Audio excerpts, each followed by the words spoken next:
betul tentang Akta 520 atau Lembaga Pembangunan dan Pembinaan Malaysia 1994 pada 1 Disember adalah amendment yang terakhir. Sekarang sudah 2024, maknanya hampir 10 tahun dah lah, 2015 sampai sekarang 2024, belum ada amendment yang terbaru. Jadi kita baca setakat mana yang ada dulu lah. Dan kita dah baca ini semua sampai muka surat berkenaan dengan akreditasi personel binaan. Saya harap suara saya ini boleh didengar, sebab saya tak pakai mic. Hari ini saya terus pakai mic komputer saja. Kalau tak dengar tolong beritahu. Kita dah baca ni semua. 520-27 dah baca akreditasi kontraktor. Ingat, untuk Akta 520, coverage yang paling utama adalah pertama sekali establishment of Akta 520 atas CIDB adalah untuk menubuhkan CIDB itu sendiri, untuk menubuhkan lembaga pembangunan industri pembinaan itu sendiri. Itu establishment dia, establishment reason dia, untuk menubuhkan satu lembaga yang mengawal selia, yang menjadi badan kawan selia industri pembinaan atas kepentingan-kepentingan pembinaan lah, atas kepentingan-kepentingan. Jadi secara tak langsung mereka adalah uh, satu regulatory body ataupun badan kawal selia. Badan kawal selia di bawah atau badan berkanun, Lembaga Pembangunan Industri Pembinaan Negara atau Lembaga Pembangunan Industri Pembinaan Malaysia Akta 520.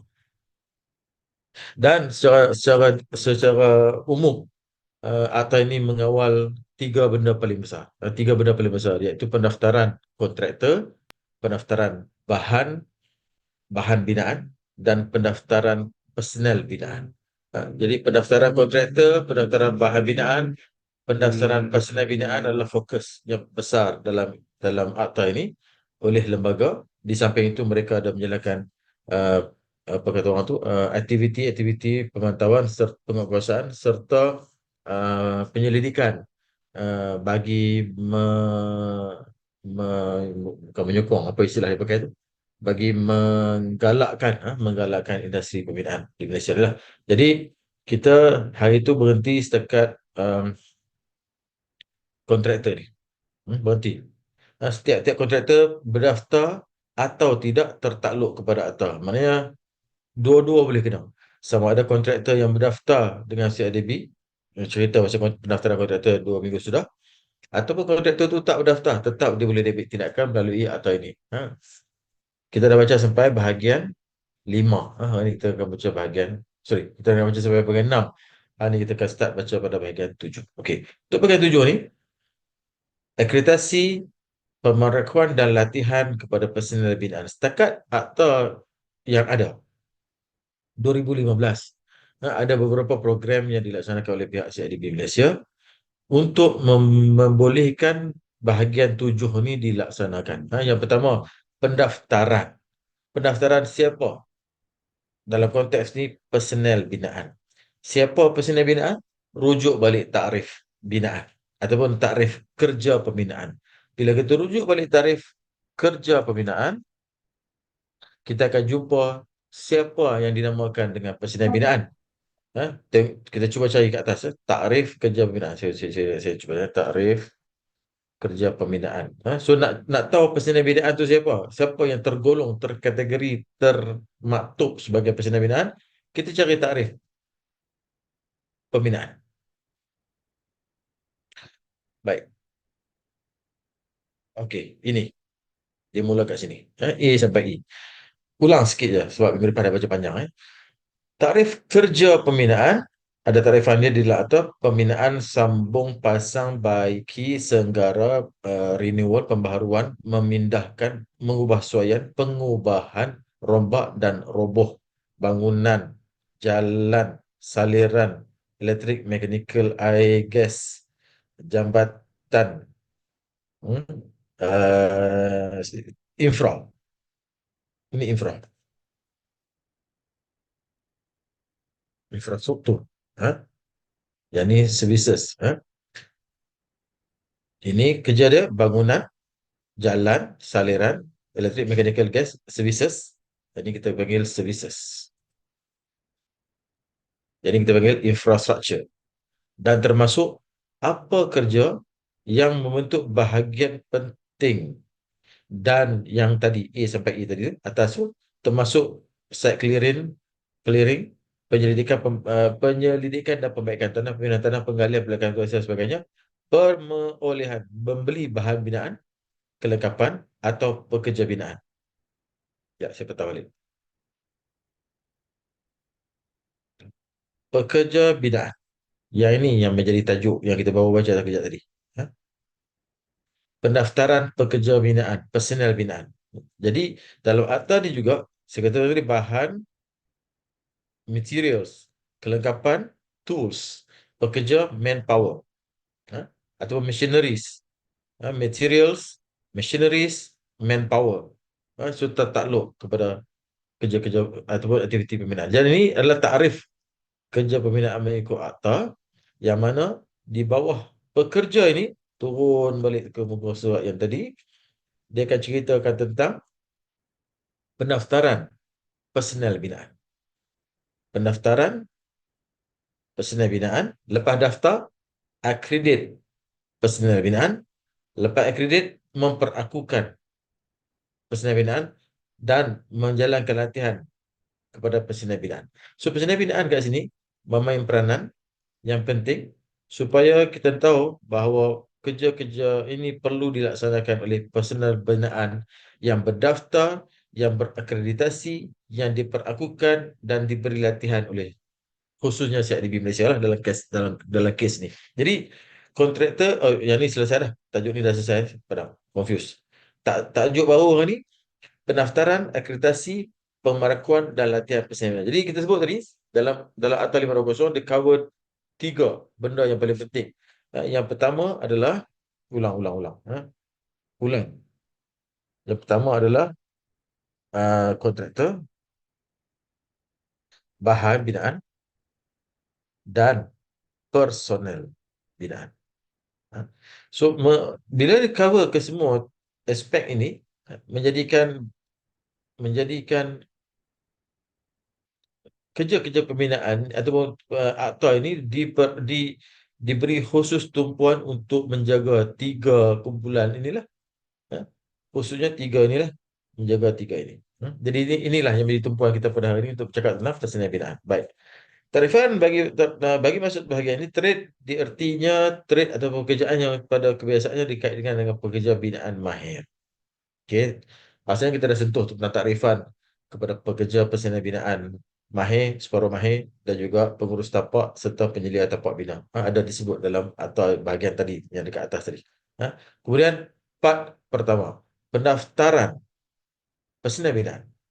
Okey. Seorang tidak boleh terlibat atau diambil untuk mengaku janji untuk terlibat atau diambil sebagai personel binaan melainkan jika dia berdaftar dengan lembaga dan memegang satu perakuan pendaftaran yang sah. Apa dia yang dinamakan tentang mana ni? Ini adalah kad hijau lah paling senang. Kad hijau CIDB. Macam mana nak tanda kita dah berdaftar? Kita ada kad hijau CIDB. Itu tanda yang paling paling senang lah. Typical.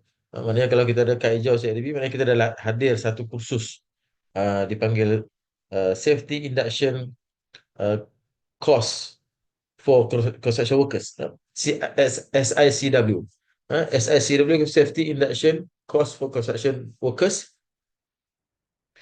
Dan kursus itu hanya lebih kurang sehari setengah hari je, dan dia akan keluarkan kad hijau sebagai perakuan pendaftaran yang sah. Tapi kad hijau juga akan mula di tidak dikeluarkan dah. Dan dia digantikan dengan sistem yang lain lah. Sistem semakan melalui nombor kad pengenalan sahaja. Jadi kad hijau tidak akan dikeluarkan lagi oleh CIDB. Tapi saya sebut di sini kerana dia pernah jadi satu tanda perakuan pendaftaran yang sah. Sekarang untuk tahun ni dah tak keluar kad hijau dah. Cuma pendaftaran kita dengan pihak lembaga akan ditunjukkan melalui apa nama ni, um, dalam konteks ni SIMS lah, Construction Industry, Construction Information Management System, SIMS. Sekejap lagi saya akan go through kat sana. Atau saya pernah tunjuk itu hari ya. Sekejap saya tunjuk ya. Carian personal. Carian personal. Nah, okey. Carian. Cuba tengok je. Ada tak ini? Okey, ada kat sini. Pasport, my card. Cuba tengok. Nombor 4075147. Ni awak datang lah saya punya nombor IC. Ah, dekat situ lah. So carian ni hanya perlu dibuat tanpa memerlukan kad hijau lagi lah. Mana tak payah bawa kad hijau ke mana-mana lah. Jadi hidup lagi 2027, lagi sekarang tahun 2024, lagi 5 tahun, 4, 5, 6, 7, lagi 5 tahun. Expiry. Jadi carian ni tak perlu bawa kad dah lah. Cuma bawa nombor IC je lah, atau bawa IC je lah, akan disimak oleh pihak pihak CIDB lah. So ditunjukkan kat situ kat mana kita didaftarkan, apa kita punya renewal punya status dan sebagainya lah. Jadi masih aktif, masih hidup lah. Jadi awak boleh semak juga kalau awak nak didaftarkan. Jadi kat sini pernah tidak boleh terlibat atau diambil untuk mengaku janji untuk terlibat lain diambil sebagai pesanan binaan melainkan dengan berdaftar dengan lembaga. Maknanya orang yang memiliki pendaftaran sama ada melalui kad hijau ataupun tidak ada kad hijau, carian tadi boleh bekerja di dalam industri pembinaan. Tidak, tak salah lah, tak salah, dia boleh bekerja. Okey, peruntukan peralihan. Jadi cerita waktu dia belum ada kad hijau peralihan. Maknanya time tu dia belum lagi belum lagi dapat didaftarkan, tetapi sudah mula dipanggil kerja. Itu maksud dekat peruntukan peralihan ni. Hmm? Peruntukan peralihan. So, diberi berapa lama? Diberi mana-mana pesanan binaan yang sebaik. Sekejap. Sebelum tarikh mula kod kuasa atau ni telah diterlibat. Ni untuk orang yang peringkat awal. Oh, peringkat awal, bukan, sorry, belum dia kerja. Peringkat awal sebelum atau tu di kod kuasa kan lama dululah. Maknanya yang ni dah tak payah baca dah lah sebenarnya. Sebab dah pun yang ni tak payah baca. Dulu. Lama dulu, lama. Sekarang dah tak timbul isu ni dah. Ha, tak timbul isu ni lah sebab akta ni dah pun dikuatkuasakan. Peralihan tu maknanya dipanggil serving rights. Bagi mereka yang mempunyai dah bekerja dalam industri pembinaan tapi nak pergi daftar tak tahu, belum sampai, diberi masa lebih kurang 6 bulan. Itu okay, ada setahun kot rasanya kat atas ni tulis. 12 bulan. 12 bulan. Okey, sekarang ni benda ni dah tak relevan pasal semua orang dah berada pada zaman akta ini dikuatkuasakan. Ini waktu dulu. Waktu ni maknanya lepas pada renewal, lepas pada apa kita begitu? Uh, apa nama ni? Revise akta ini, badan ni mungkin boleh dikeluarkan lah, dah tak timbul isu ni lah. Subsection, ni pun penting. Subsection 1 yang ini tadi, yang ni tidaklah terpakai bagi mana-mana personal binaan yang mempunyai kelayakan profesional dan berdaftar di bawah mana-mana undang bertulis yang lain. Saya tambah kat belakang tu, yang lain. Apa maksud dia? Pendaftaran bagi personal binaan tidak perlu bagi mereka yang mempunyai kelayakan profesional dan berdaftar dengan undang-undang bertulis yang lain. Contoh, kita bidang apa nama bidang awak ni apa? Bachelor Engineering Technology in Construction. Bachelor sorry, degree bachelor in Engineering Technology, Civil Engineering Technology dalam kurungan construction. Contoh, kita bukan hanya akan bekerja dalam industri pembinaan secara direct, kemungkinan besar. Ada juga yang tak bekerja dalam industri pembinaan secara direct. Dia mungkin kerja sebagai apa nama ni, supervisor site, safety supervisor sebagai contoh. So bila ada safety supervisor, dia dah daftar dengan akta yang lain. Contohnya safety supervisor, safety officer,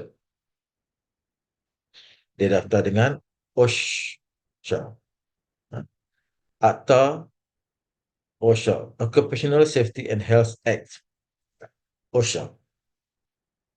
So register kat sini. Bila dia register kat sini, sebelum dia masuk industri pembinaan, dia dah pergi ke safety officer course sebagai contoh, dan dia dapat SHO dekat OSHA sebagai contoh. Maka dengan keadaan itu, dia tidak perlu lagi daftar dengan CIDB. Maksudnya dia berada di bawah peman di bawah regulatory body yang lain. Ha, as, apa, safety as apa nama dia? JKKP. JKKP, Jabatan JK Keselamatan, Kesihatan Pekerjaan, DOSH, Department of Safety and Health sebagai contoh. Dia ada akta di sini, akta OSHA tadi. So kita dah daftar di bawah undang-undang bertulis yang lain sebagai SHO sebagai contoh. Dalam konteks tu, kita tak perlu lagi register di bawah CIDB sebagai personal binaan di sana pula. Maknanya tak perlu lagi kad hijau di sana. Itu satu. Jadi ini satu subsection yang mengecualikan mana-mana orang, ya, yang ada kelayakan profesional dan berdaftar di bawah undang-undang bertulis yang lain tidak perlu lagi berdaftar sebagai personal binaan di Lembaga Pembangunan Industri Pembinaan Malaysia. Nanti kita akan jumpa satu lagi statement yang lebih kurang macam ni. Kalau tak baca betul-betul kita akan confuse. Ya? So sekarang subsection 1 tidak terpakai bagi mana-mana personal binaan. Walaupun dia diiktiraf sebagai personal binaan, tetapi dia telah pun didaftarkan di kelayakan profesional yang lain di bawah undang-undang bertulis yang lain. Maknanya tak perlu lagi dia register dengan lembaga CIDB untuk didaftarkan sebagai personal binaan berdaftar. Dia dikecualikan. Satu contoh lagi, peringkat awal dia kerja dengan industri pembinaan. Lepas tu dia expired. Dalam tempoh itu, dia pergi daftar dengan lembaga jurutera sebagai contoh. Dan dia jadi personal di lembaga jurutera melalui pendaftaran jurutera profesional sebagai contoh. Kalau dia degree lah. Ataupun dengan IOW, Inspector of Work. Kalau dia diploma. So, katalah dah batal ataupun dah habis dia punya pendaftaran dengan CIDB. I mean, the expiry date dah expired dah. Macam tadi saya punya tadi. Dah expired. Contoh mana itu? Contoh dah expired. So waktu tu dia nak renew ke tak nak renew tak apa dah sebab dia dah beralih ke regulatory body di bawah pendaftaran atau undang-undang bertulis yang lain lah. Lembaga hendaklah menyimpan dan menyelenggarakan satu daftar yang hendaklah memenuhi nama, alamat, trik, kemahiran dan bukti-bukti personal binaan berdaftar. So kat mana benda ni berlaku? Kat sini tadilah. Apa yang dia nak? Dia nak nama, alamat, trik, kemahiran, bukti-bukti lain. Nama, nama mana? Nama, alamat tak boleh. Trade ada, kemahiran ada, dan juga lebih kurang maklumat lain pada kat sini. Jadi mungkin alamat tak perlu simpan di public, tapi CIDB ada simpan di dia orang punya database yang lebih PNC lah, sebab kita isi borang bukan isi ni saja, banyak lagi benda kita isi.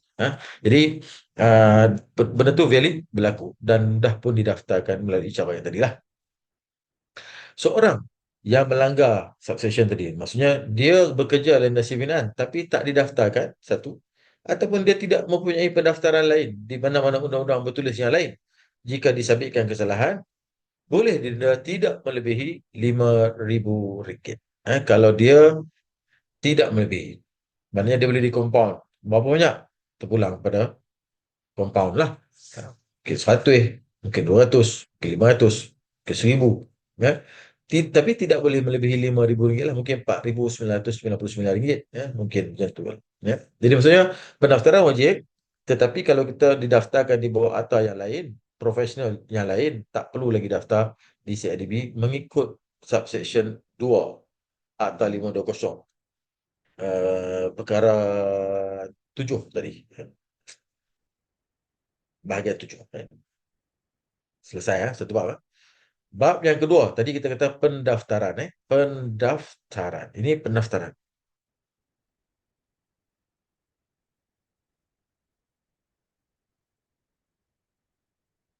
Yang kedua adalah akreditasi personal, akreditasi dan pemerakuan.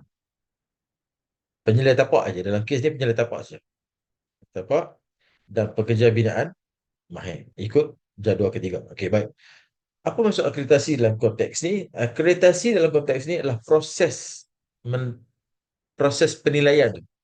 Satu tata cara ada kat atas tadi. Sebelum ni, satu tata cara bagi menentukan satu orang tu berketerampilan, kompeten, mempunyai pengetahuan, mempunyai kemahiran dalam satu bidang. Proses. Maksudnya ini proses. Yang ini adalah akuan. Akuan ni maknanya sijil lah. Sijil. Satu proses dia untuk mendapatkan sijil. Satu lagi perakuan dia. Sijil tu sendiri. So, dua-dua disebut dalam akta. Dua saja. Yang pertama, penyelia tapak bina. Yang kedua, pekerja binaan mahir. So, sekarang nak pergi ke penyelia tapak 33A/1. Tiada penyelia tapak bina atau pekerja binaan mahir boleh terlibat atau diambil atau mengaku janji untuk terlibat atau diambil sebagai penyelia tapak atau sebagai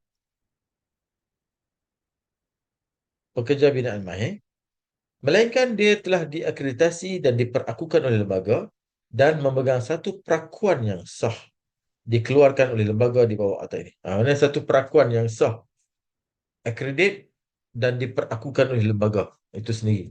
Supaya akredit proses tata cara dan pemerakuan itu adalah surat akuan. Dalam konteks ini sijil lah. Sijil ni kita panggil sijil kompetensi kemahiran pembinaan. Kalau perakuan dia nama SKKP, sijil kompetensi kemahiran pembinaan. Itu untuk persediaan. Persediaan binaan. Maksudnya untuk sijil kompetensi kemahiran pembinaan SKKP, perakuan tu keluar atas nama sijil kompetensi kemahiran pembinaan. Okey. Dua jenis orang. Yang pertama tadi adalah penyelia tapak, yang kedua adalah pekerja binaan mahir. Bagi masuk tadi, pekerja binaan mahir adalah yang dinyatakan dalam jadual ketiga. Pekerja binaan mahir disenaraikan kerja-kerjanya di dalam jadual ketiga. So sekarang ni sekali lagi kita cari jadual ketiga.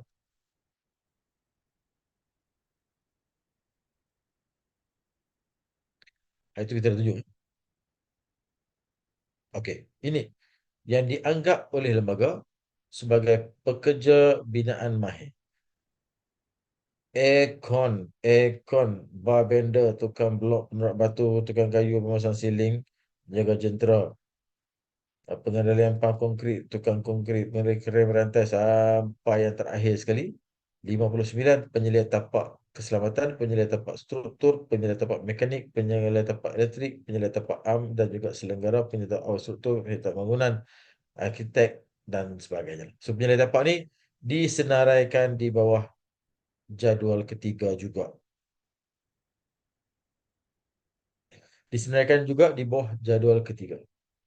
Bukan bermaksud mereka ni mahir kerana mereka apa kata orang tu, kemahiran tangan tu. Tidak. Mahir dalam bagi maksud akta ini adalah mahir dalam mengikut senarai ini. Tukang batu dianggap pekerja mahir. Keperluan kemahiran dia diaktakan. Itu maksud dia lah. Keperluan tentang kemahiran dia disenaraikan di dalam akta. Pekerja binaan yang tidak yang separa mahir adalah mereka yang lain yang tidak disenaraikan di dalam akta ini. Maksudnya orang lain yang bekerja dalam bidang pembinaan yang sama tetapi tidak disenaraikan dalam akta ini sebagai pekerja binaan mahir jadual ketiga, mereka bukan tak mahir. Mereka dianggap separa mahir. Kemahiran mereka tidak menjadi crucial lah. Tidak menjadi penting dalam industri pembinaan. Itu maksud dia. Sebab orang buat contohlah nak cari apa kerja yang tak ada kat sini tapi ada dalam kita punya industri pembinaan. Ada tak? Pengendali kren, pengendali penjaga jentera, pengendali tu, pengendali operator, pengendali kren, excavator,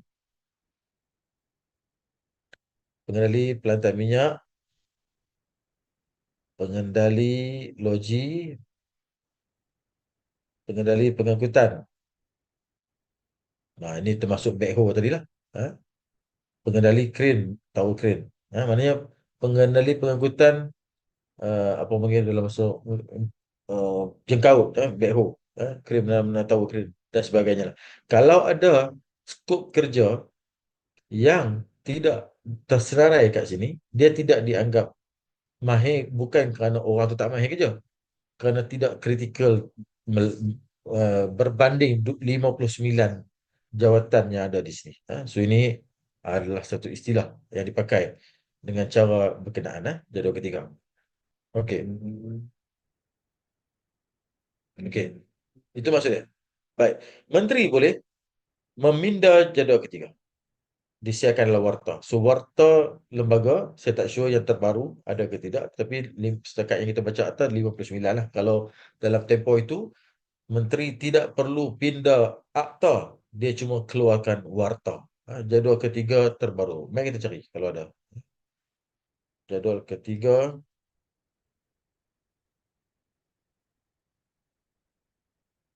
kalau ada yang terbaru. Ni warta kerajaan. Pindaan akta kerja, jadual ketiga, warta kerajaan. Okey, mari kita tengok jap. Ada tak? Okey. Oh, ada. Maknanya pada Januari 2017, pindaan jadual ketiga dibuat melalui warta. So, warta tidak perlu pindah akta. Pemindaan akta memerlukan kelulusan parlimen.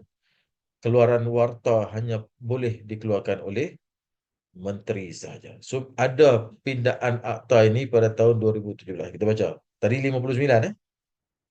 Sekarang disenaraikan semula ataupun di compare. Baca sekejap. Compact. Nak kena ambil tahu benda ni juga. Okey, yang pertama. Dalam Akta 19, 94, pindaan 2015, pemasang aircon bangunan nombor satu. Tetapi dalam Warta,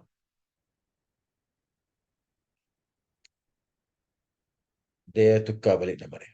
So sekarang, jangan pakai jadual ketiga yang tadi lah. Kena pakai yang baru. Ini dikeluarkan oleh AG Chambers selepas kelulusan menteri keluarkan Warta. Warta adalah pindaan kepada jadual atau pindaan yang boleh dibuat dalam kuasa menteri kepada akta. Tadi dia dari 59 sekarang jadi berapa? Jadi 25 sahaja. Eh. So ada apa nama ni? Uh, beberapa job function yang mungkin telah pun di merge dan juga dibuang. So bermula dengan juru bagas dan juru cat, uh, pakar aircon, wall installer, ceiling installer, chemical petrochemical, roof truss, peratuang ni apa? Peratuang ni um, precast, precast concrete, acuan formwork, block lah, bar bender ada lagi, wireman, penurak bata, penerat, bukan penurak, penerat, pemasang bata, pengendali jentera termasuk tadi yang kita baca tadi, crane operator, penjaga jentera, penyambung kabel, juru ambin dan juru grek, tukang cat dan sebagainya ni semua ada berapa? 25 saja. Berbanding 59 dalam akta yang asal tadi. So yang ni dah pun dikeluarkan perubahan pada waktu perubahan kepada warta 2017 dengan kuasa menteri. Duk tahu mana tadi? Oh, duk. Ulang balik ke atas, Okey, sini. Hanya melalui warta telah pun diupdate daripada 59 kepada 20, 20 apa tadi? 59 kepada 25 kah? 25 dalam warta 2017, Okey. Lembaga dalam menyimpan dan menyelenggarakan satu daftar yang mengandungi nama alamat trade, kemahiran penyelia tapak bina dan pekerja bina mahirnya diakreditasi dan diperakukan. Yang ni yang saya rasa tak ada di public sekarang. Ha?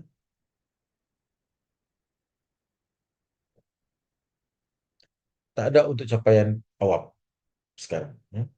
Kalau kita nak cakap daftar nama, alamat trade, kemahiran bla bla bla ni, penyelia tempat pindah pekerja pindah mahir dia sila lakukan, saya rasa tak ada di dalam atas kan. Di dalam di dalam dia tak macam tadi. Carian tadi ada, tapi penyelia dia tak ada senarai. Yang ada yang tadi. Mana tadi?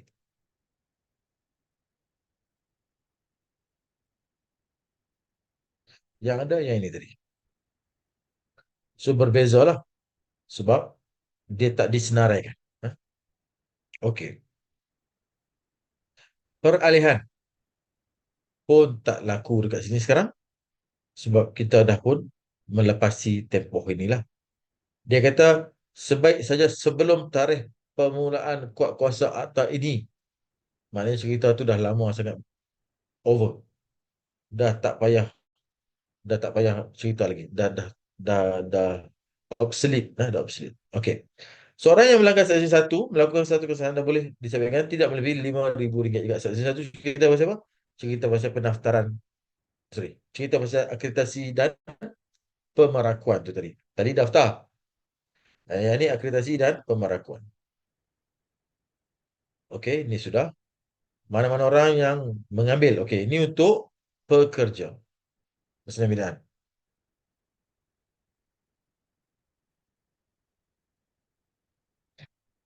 Mana-mana orang yang mengambil mana-mana penyelia tapak pekerja bidang mahir yang tidak diakreditasi dan tidak dilakukan oleh lembaga boleh juga denda RM5,000. Ini kepada siapa? Ini kepada majikan.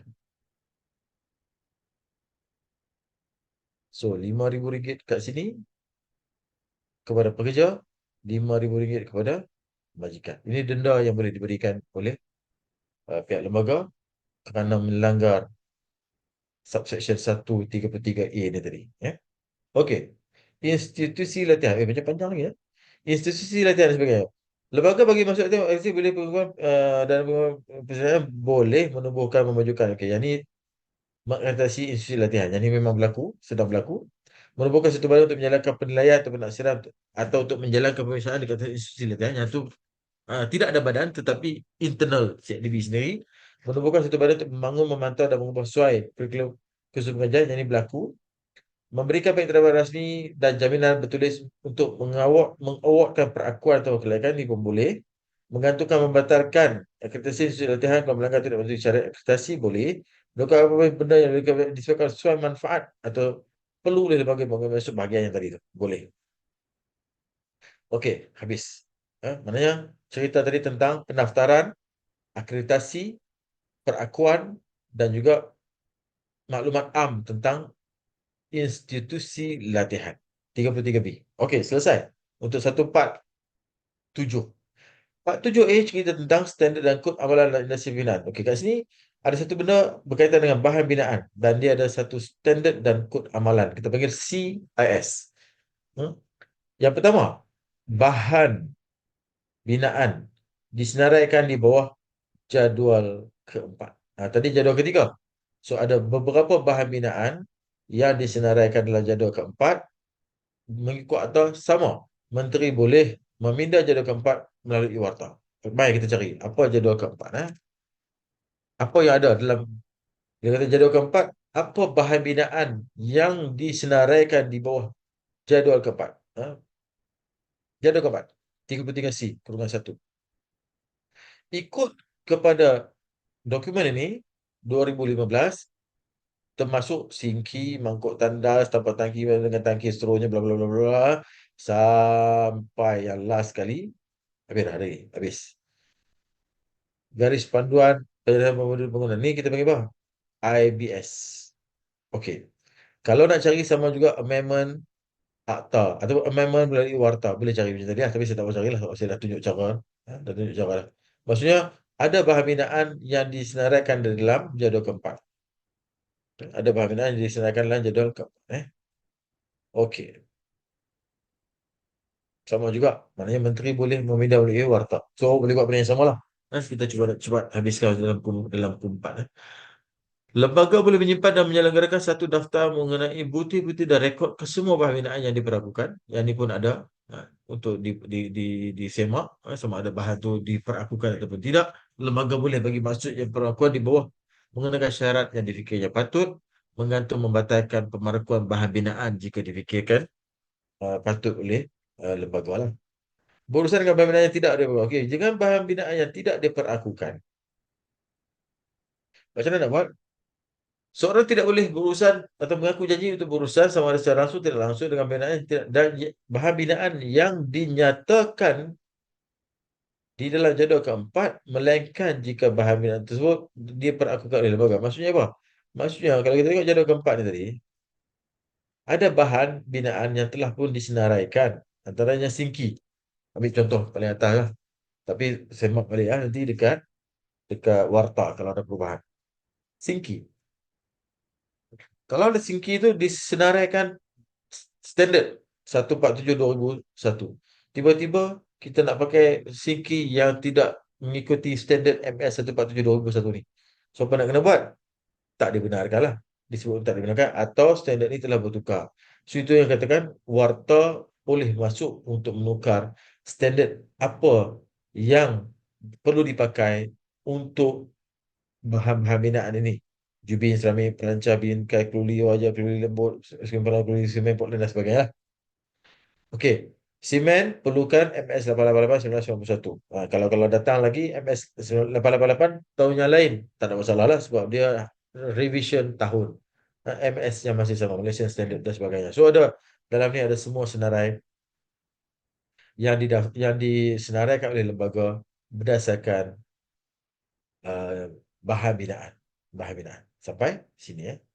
Konkret tertulang bagi IBS. Yang ini adalah IBS. Industrial Building System. Okey. Okey. Mana dia? Ke bawah lagi. Okey. Mana kita tidak boleh berurusan untuk membeli bahan binaan yang ada dalam jadual keempat tetapi tidak mengikuti MS yang disebutkan tadi. Peruntukan peralihan tak terpakai dekat kita kat sini sebab peralihan tu dulu, sekarang sudah tak terpakai.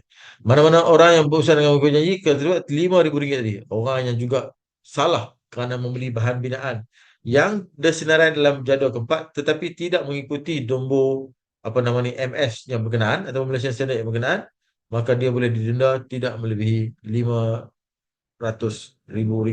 Baca-baca juga. Tidak kurang daripada RM10,000 tetapi tidak melebihi RM500,000 atau RM10,000 ke RM500,000. Itu compound dia. Untuk persalinan binaan tadi RM5,000 ke bawah. Untuk jadual ketiga RM5,000 ke bawah. Jadual keempat antara RM10,000 didenda tidak kurang RM10,000 sehingga tidak melebihi, maknanya sehingga RM500,000 maksimum. Notis lembaga bagi orang usaha. Okey, ini cara-cara notis diberilah. Jika mana-mana bahan binaan yang tidak diberlakukan mengikut atas ini dan teruskan mana-mana orang kerja bla bla bla, lembaga boleh notis bla bla bla lah. Dia boleh bagi notis berhenti untuk meneruskan melibatkan diri mengaku janji untuk melibatkan diri untuk bahan yang tidak dibenarkan tadi. Itu as simple as that. Mana-mana tidak mematuhi syarat, ni untuk orang. Dan ni untuk mana-mana orang yang berusaha mengaku janji untuk bahan keempat tadi. Jadi untuk orang tidak mematuhi kena notis, maknanya melanggar notis, melakukan satu kesalahan dan boleh disabitkan denda tidak melebihi RM50,000. Jika hal kesalahan berterusan boleh denda tidak melebihi RM500,000 bagi setiap hari atau sebahagian daripada sehari yang kesalahan besar sebab sekitar. Maksudnya kalau dia dah kesan kita beli bahan yang tidak apa nama ni tidak mengikuti jadual keempat tu, tidak mengikuti standard dalam jadual keempat, nak bagi kita compound antara RM10,000 RM1 sehingga RM500,000, kita tetap bawa masuk barang juga. So yang itu dianggap di kesalahan berterusan. Dia boleh denda tidak melebihi RM50,000 dan berterus yang kesalahan pertama, kesalahan kedua selepas kesalahan yang pertama, ataupun kalau dia masih buat lagi berterusan selepas sabitan boleh denda sehingga tidak melebihi RM500,000 bagi setiap hari ataupun sebahagian daripada sehari yang kesalahan itu keputusan selepas sabitan. Kod amalan. Kod amalan ni tadi kat mana? Kod amalan tadi ada dekat jadual keempat tu dah. MS tu. MS. Yang 888 2091 tu, itu adalah kod amalan untuk that industri. Ataupun kita buat satu lagi, kod amalan yang dikenakan oleh industri kita ada CIS. CIS. Construction Industries.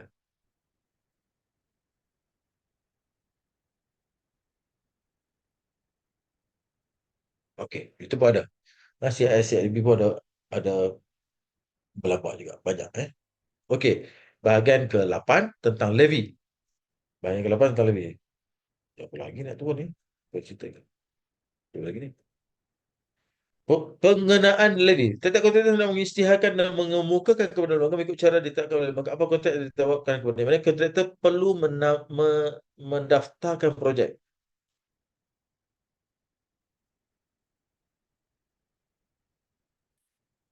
Itu nak cerita kat sini. Nombor 1. 34/1. Bagi setiap kontrak tersebut dan satu sama ada distemkan atau tidak, sama ada kita dapat atau tidak, mempunyai jumlah kontrak melebihi RM500,000. Kontraknya lebih RM500,000. Kontraktor hendaklah bertanggungan untuk membayar levy kepada lembaga sesuatu levy pada kadar suku peratus. Suku peratus ni berapa? Suku peratus ni berapa? Suku peratus adalah 0.025%. Sama dengan 0.00125. Satu, dua,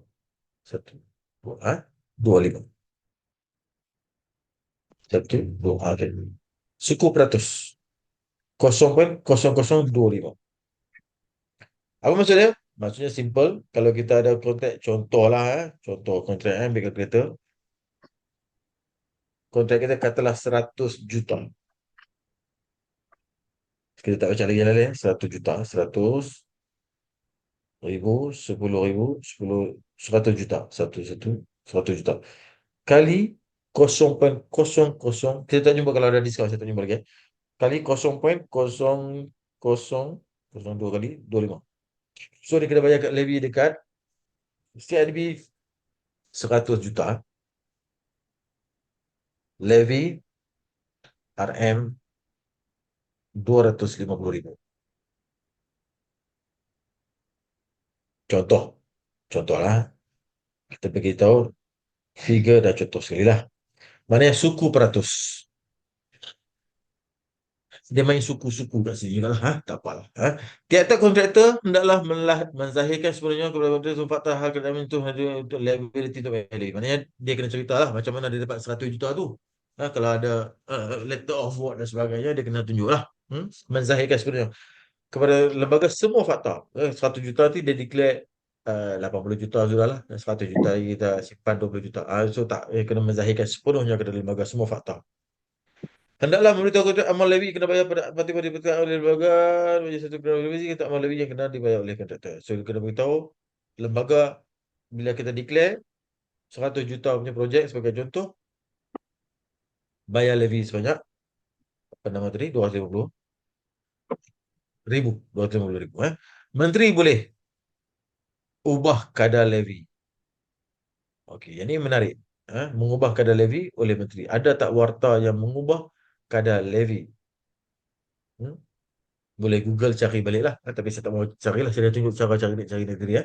Dalam apa keadaan bila terdapat lebih daripada seorang kontraktor yang merupakan pihak kepada satu kontrak yang disebut satunya satu, tiap kontraktor itu adalah bertanggungan bersama untuk bersaing untuk membayar levy. Okey, kalau satu kontrak ada banyak subcontracts. Satu kontrak 100 juta, tapi sebenarnya dia adalah gabungan kepada beberapa kontraktor. Ada package 1, package 2, package 3 sebagainya. Satu kontrak ada 25,000, 25 juta, ada yang 50 juta, ada yang gini. So setiap satu kena bayar masing-masing lah. So dia tak kira satu orang bayar untuk semua, tidak. Maknanya kontrak yang dapat tu. Okey.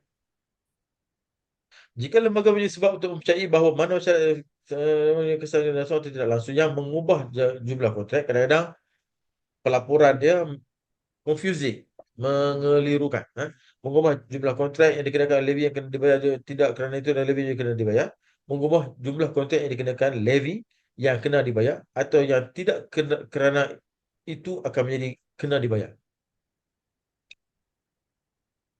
atau yang jika tidak kerana itu akan menjadi kena dibayar. Jadi maksud dia jangan ubah apa-apa, uh, bukan perakuan, lantikan kena, dalam kes ni kena transparent je lah, itu cerita dia. Transparent. Jangan cerita ni kontrak ni gini-gini, kontrak ni gini-gini, padahal dia cuba lari daripada bayar levy. Melepaskan mana-mana orang daripada apa bayar levy yang timbul, atau yang tidak, kerana itu akan timbul untuk bayar levy. Melepaskan orang mana dia suspek kena bayar levy, tapi rupanya boleh dilepaskan. Menghindari atau mengelakkan daripada apa-apa kewajipan atau liability, dia lari untuk bayar levy kerana tak mau bayar levy.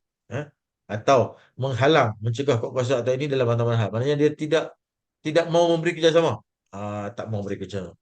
Mau beri kerjasama. Maknanya dia tak bagi maklumat yang penuh dan dia tak mau bagi kerjasama. Ni kat sini.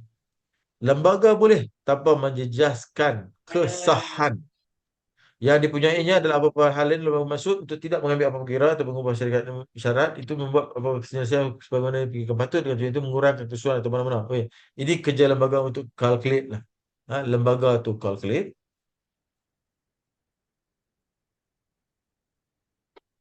Hmm? Pada menjalankan kuasa di bawah Seksyen 7, lembaga boleh menganggap nilai keseluruhan itu boleh kira sendiri. Maksudnya lembaga akan kira bagi pihak orang yang mendaftarkan tadi lah. So ada sedikit proses semakan due diligence oleh pihak lembaga lah, untuk menjalankan kuasa di bawah subsection 7 kutip levy tadi tu. Kalau dia rasa macam ada hanky-panky dalam pengisytiharan jumlah projek, lembaga boleh mengira dengan cara menganggap nilai keseluruhan mana-mana kerja pembinaan atau mana-mana bahagian daripada sebagai nilai bagi jumlah kontrak. Maknanya lembaga kena kerja cari apa jumlah yang sebenarnya yang dia ni cuba nak sembunyikan tadi. Contoh. Dan membuat apa-apa kiraan atau pindaan mengenai apa-apa nilai yang mana kerja pembinaan dan kontrak sebagaimana, untuk yang ni orang yang reti jugalah mana dia nak cari kontrak management, dia nak cari harga kontrak tender berapa, masuk kontrak berapa award tu pula ada yang bahagian orang ni, ada bahagian orang tu, ada bahagian kontraktor ni, ada bahagian kontraktor tu, ada bahagian kontraktor dapat sikit, ada kontraktor dapat banyak. Semua CRDV boleh kirakan balik. Menyemak semua liability, mana-mana orang untuk bayar levy, bla bla bla, membuat apa-apa pindaan sebagaimana. So dia boleh kira semula, dia boleh anggap. Ni masalah cerita sikit ni. Dia boleh menganggap, dia boleh kira dengan secara semak, dia boleh buat pindaan. Kalau kita lapor yang berbeza-beza, yang cuba nak lari daripada bayar levy, ini boleh dibuat ataupun secara culas, tidak mengisytiharkan jumlah yang sebenar. Ini boleh dibuat kuasa di bawah lembaga untuk kira sendiri. Maknanya lembaga akan kira. Hantar declare, aku kira sendiri. So, biar dia kira sendirilah. Jika seorang kontraktor tidak bayar levy yang kenakan dibayar lembaga, kontraktor melakukan satu kesalahan yang boleh apabila denda tidak melebihi RM50,000, tidak melebihi, atau 4 kali ganda amount levy yang kena bayar, mengikut mana-mana yang lebih tinggi. Kalau dia tak mau bayar yang kena bayar dalam tempoh ditetapkan oleh lembaga, tadi dah keluar notis, dah kira apa semua, dah tak mau bayar juga, dan kesalahan tu akan diimpos atas dia. Kalau sabitkan, dendanya hanya RM50,000, satu denda, atau 4 kali ganda amount levy yang sepatutnya dia bayar tadi. Mana-mana yang tinggi. Kalau levy kena bayar RM250,000, contohlah 4 kali ganda maknanya RM1 juta levy sebagai denda kerana tak saat dia nak culas, kira tak betul RM100 juta tadi tu. So mana-mana satu yang lebih tinggi, RM50,000 antara RM50,000 dengan RM1 juta, mana bayarnya RM1 juta lah. Seorang kontraktor yang melanggar seksyen 1 atau 3 melakukan sesuatu yang boleh kena tidak melebihi RM50,000. Yang tadi tak bayar. Yang ni satu atau tiga. Satu atau tiga yang mana kita baca balik ni? Satu ni atau tiga.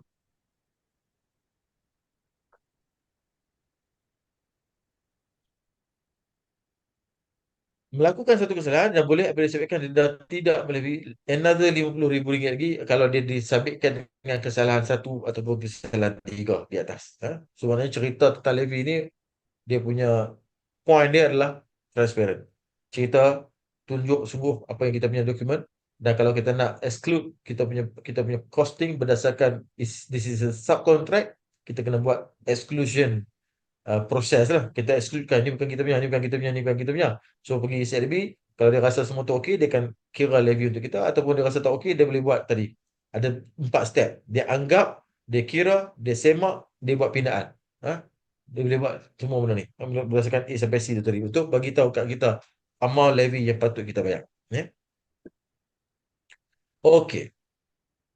Levy kena dibayar sebagai hutang sivil yang kena dibayar kepada lembaga. Maksudnya levy dianggap sebagai hutang.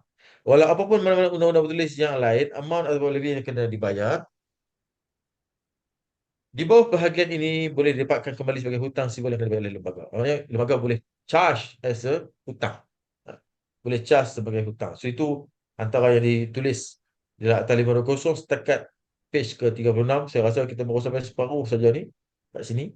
Ada lagi separuh lagi nak kena pergi. Saya tak tahu berapa lama boleh habis untuk kita baca akta ini. Tetapi cukup setakat itu dululah bahagian 7 bahagian 8. Bahagian 8. Sekarang ni kalau pergi ke depan ke jumpa kita kita jadi 8A dan seterusnya lah. So saya rasa tak jauh lagi sebab belakang-belakang tu kebanyakannya adalah lampiran. Ni tak baca lagi, tak baca lagi, tak baca lagi. Mungkin kita akan buat part 3 nantilah. Sekejap, tengok. Ni bahagian 10. Bahagian 10. Ini akan kekal. 8 dari 9 saya tak nampak, skip. Dan pergi ke jadual dah. Pergi ke jadual dah. Okey. So kita insyaAllah ada satu lagi ruang untuk membaca part 3 daripada Akta Lembaga Pembangunan dan Pembinaan. Pindaan yang ke 2015 tahun 2015 iaitu. Dan kita dah semak tadi warta pindaan kepada jadual ketiga. Kita juga semak pendaftaran kontraktor atau pendaftaran pesanan binaan. Kita juga dah bincang sampai ke peringkat levy sekarang 0.025% ataupun suku peratus. 0. Suku 0.25, 0.25% suku peratus kepada jumlah kontrak, dan disebutkan juga kat situ sebarang uh, keculasan dalam mengira jumlah kontrak. CRB mempunyai kuasa untuk kira sendiri. Kalau dia tak puas hati, dia boleh kira sendiri sampailah dia bagi kepada kita satu amount yang kita kena bayar. Tapi kalau dia dapati kita membuat kesalahan, tidak mengisytiharkan dengan betul, dia juga boleh mengenakan denda tambahan mengikut peruntukan 3 dan 5, 50,000 tambahan lagi.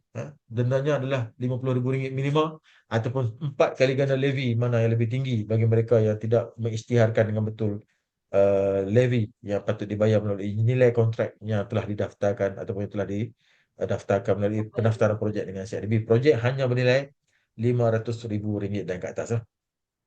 Okey, berhenti di situ. Untuk page 36, insyaAllah ada rezeki kita sambung kewajipan kontraktor bahagian 8A insyaAllah minggu depan.